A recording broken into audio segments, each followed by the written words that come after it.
রাত 2:15 তারিখ 1 মার্চ 2026।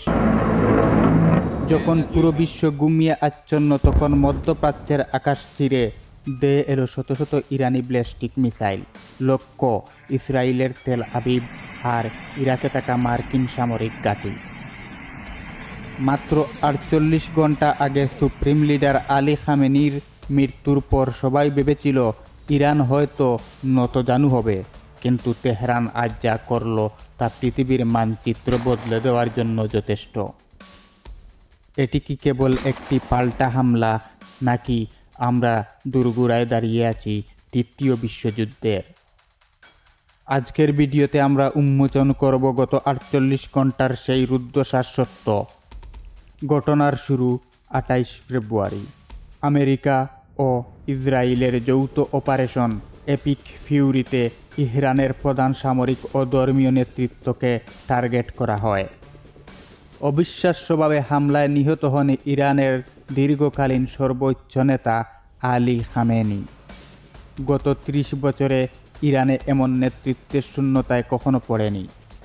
একই সাথে ইরানের আকাশ প্রতিরক্ষা ব্যবস্থা এবং এয়ার ডিফেন্স সিস্টেমকে প্রায় অকেজ করে দেয় ইসরায়েলি সাইবার অ্যাটাক। বিশ্ববাসী মনে করেছিল ইরানের রেভলিউশনারি গার্ডস হয়তো এবার আত্মসমর্পণ করবে, কিন্তু পর্দার আড়ালের প্রস্তুতি চলছিল অন্য কিছুর। 2 মার্চ ভোরে ইরান তার ট্রুপের তাস চালালো। ইরান দাবি করছে তারা তাদের আর্সেনাল থেকে এমন কিছু হাইপারসনিক মিসাইল ব্যবহার করেছে যা আগে কখনো দেখা যায়নি। প্রথম টার্গেট ইরাকের আইন আল আসাদ ঘাঁটি এবং সিরিয়ার মার্কিন ক্যাম্পগুলো। দ্বিতীয় টার্গেট ইসরায়েলের নেভাটিম এয়ারবেস।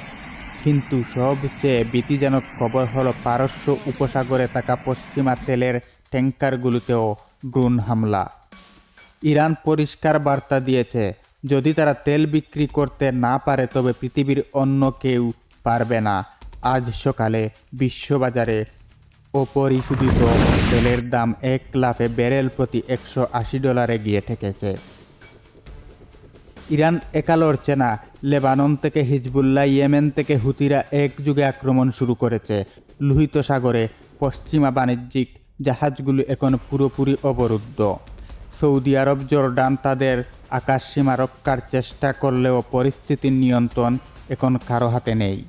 আমেরিকা দাবি করছে এটি সন্ত্রাসবাদ, কিন্তু তেহরানের রাজপথে হাজার হাজার মানুষ স্লোগান দিচ্ছে প্রতিশোধই শেষ কথা। এই মুহূর্তে মধ্যপ্রাচ্য এক বিশাল বারুদের স্তূপ, যেখানে ছোট একটা বুল পুরো এশিয়া ও ইউরোপকে যুদ্ধের আগুনে পুড়িয়ে মারতে পারে। এই যুদ্ধের প্রভাব আপনার পকেটেও পড়ছে। শেয়ার বাজার দোষ নেমেছে এবং মুদ্রাস্ফীতি চরমে। ইরানের ভেতর এখন চলছে ডিজিটাল ব্ল্যাক আউট। সাধারণ ইরানি নাগরিকরা ইন্টারনেটের অভাবে বাইরের বিশ্ব থেকে বিচ্ছিন্ন। তেহরান হাসপাতালগুলোতে বিদ্যুৎ নেই, আহতের সংখ্যা বাড়ছে।